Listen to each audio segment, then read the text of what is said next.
basına ve kamuoyuna. Hamd, alemlerin Rabbi Yüce Allah'a mahsustur. Salat ve selam, Fahri Kainat Efendimiz ve önderimiz Hazreti Muhammed Mustafa'ya ve ashabıyla yolunu sürdüren muvahhid Müslümanlara olsun. Kur'an ve Hazreti Muhammed sallallahu aleyhi ve sellem Müslümanların namusu ekberleridir.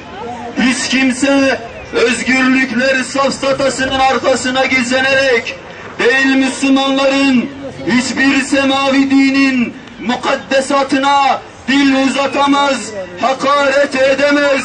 Peygambere uzanan eller kırılsın! Peygambere uzanan eller kırılsın! Daha önce Amerikalı bir Siyonist papazın 11 Eylül Kur'an yakma günü adı altında Kur'an-ı Kerim'i yakma girişiminin Afganistan'daki Bagram Amerikan hava üssünde devam etmesi üzerine İslam dünyasında protesto gösterileri düzenlenmiş. Protesto gösterileri sırasında onlarca Afganlı Müslüman şehit olmuştu. Düşünce özgürlüğü ve basın özgürlüğü hiç kimseye Müslümanların kutsallarına edepsizce saldırma hakkını vermez.